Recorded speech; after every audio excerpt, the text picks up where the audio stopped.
লক্ষ্মীপুরে ৩০০ ইভেন্টে অনুষ্ঠিত বার্ষিক ক্রীড়া প্রতিযোগিতার পুরস্কার বিতরণ করা হয়েছে। রবিবার ২রা ফেব্রুয়ারি সকালে শহরের ন্যাশনাল আইডিয়াল স্কুল অ্যান্ড কলেজের আয়োজনে পুরস্কার বিতরণ অনুষ্ঠিত হয়। প্লে থেকে দ্বাদশ শ্রেণী ২০০০ শিক্ষার্থীর অংশগ্রহণে অনুষ্ঠিত বার্ষিক ক্রীড়া ও সাংস্কৃতিক প্রতিযোগিতায় বিজয়ী প্রায় ৯০০ জনকে পুরস্কার প্রদান করা হয়।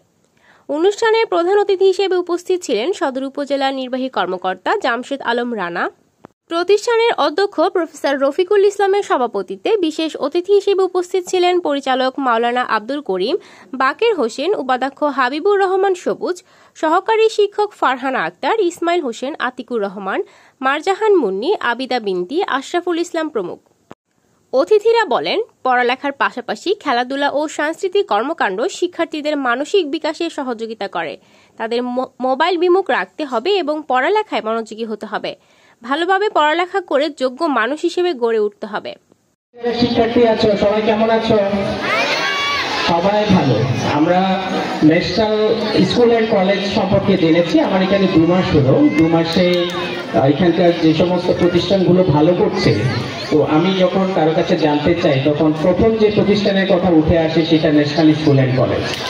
তো সেই জন্য আমি এখানে যারা ছাত্রছাত্রী আছে, অভিভাবক আছে, সম্মানিত শিক্ষকবৃন্দ আছে, এই অর্জন পুরোপুরি আপনাদের, এই কৃতিত্ব পুরোপুরি এখানকার শিক্ষার্থী, অভিভাবক এবং শিক্ষকবৃন্দের।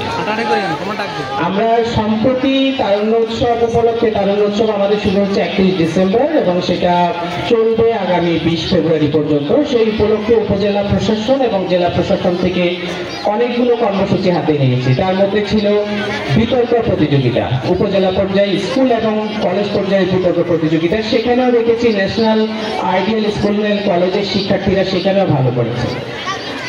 এরপর আমরা একটা বিজ্ঞান মেলা আয়োজন করেছি। সেই বিজ্ঞান মেলায় যারা প্রজেক্ট প্রদর্শন করেছে তার মধ্যে ন্যাশনাল আইডিয়াল স্কুল অ্যান্ড কলেজের কয়েকটি প্রজেক্ট বেশ ভালো অবস্থানে ছিল।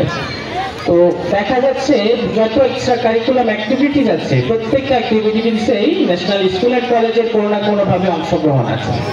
তা আমি এজ এ উপজেলা নির্বাহী অফিসার আমি খুবই প্রাউড ফিল করি যে একটা প্রতিষ্ঠান থেকে প্রত্যেকটা ইভেন্টে তাদের একটা অংশগ্রহণ আছে এবং সেটা লিডিং পর্যায়ে থাকছে। তো এটা আসলে খুবই আনন্দের বিষয়, খুবই গর্বের বিষয়। তো তোমাদের মধ্যে কেউ খুব বিজ্ঞানী, যারা বিজ্ঞানী আছে, কেউ কি বিজ্ঞানী হতে চাও? দেখি হাতগুলো দেখতে চাই, একটু হাত তুলে। Very good. এটা খুবই আশাব্যঞ্জক কথা যে এখানে অনেক সংখ্যক ছাত্রছাত্রী আছে যারা বিজ্ঞানী হতে চায়, খুবই বিজ্ঞানী। এখন যারা আছো তাহলে তোমাদেরকে খুবই বিজ্ঞানী হিসেবে আখ্যায়িত করা যায় তো? অবশ্যই যায়। আমি দেখেছি অনেকগুলো প্রজেক্ট দেখেছি তোমাদের, যেখানে সুন্দর সুন্দর কিছু দৃষ্টিনন্দন এবং যেটা মানুষের অনেক উপকার আসতে পারে সে ধরনের কিছু প্রজেক্ট ছিল। তো এখান থেকে আমাদের মনে রাখতে হবে, আমাদের যারা অভিভাবক আছে, আমরা শুধু ডাক্তার ইঞ্জিনিয়ার হলে হবে না। আমরা সাধারণতই হয় বাবা মা কর্তৃক পড়িয়ে শিখিয়ে দিচ্ছে যে ডাক্তার হতে হবে অথবা ইঞ্জিনিয়ার হতে হবে। তো শুধু একটা রাষ্ট্র চলতে গেলে শুধু ডাক্তার এবং ইঞ্জিনিয়ার হলে চলে না, এর বাইরে আরো কিছু পেশাজীবী মানুষ আছে, কিছু পেশা আছে যেগুলোতে যাওয়াটা খুবই জরুরি, বিশেষ করে গবেষক হওয়াটা। আমরা এই দিক থেকে অনেকটা পিছিয়ে আছি। আমাদের এই উপমহাদেশে বিজ্ঞানে নোবেল কে পেয়েছে কারো জানা আছে?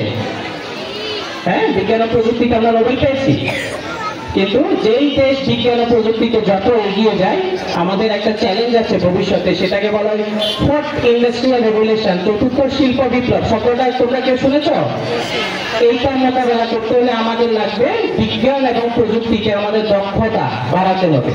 তো সেই জায়গাটাতে আমাদের সকলের মনোনিবেশ করতে হবে। আমাদের এখানে অসম্মানিত অনেক অভিভাবক আছেন, আপনাদের যদি একটু আন্তরিকতা থাকে, বাচ্চাদের যদি একটু ইচ্ছা থাকে, সেই জিনিসটা সম্মিলন যদি আমরা ঘটাতে পারি, এই জায়গায় আমরা অনেক ভালো করতে পারবো। আমাদের অনেক মেধাবী ছাত্রছাত্রী অনেক বাইরে গিয়ে বড় বড় নাম করা যারা বিজ্ঞানী, তাদের সাথেই কিন্তু কাজ করেছে এবং ভালো ফলাফল বয়ে আসছে।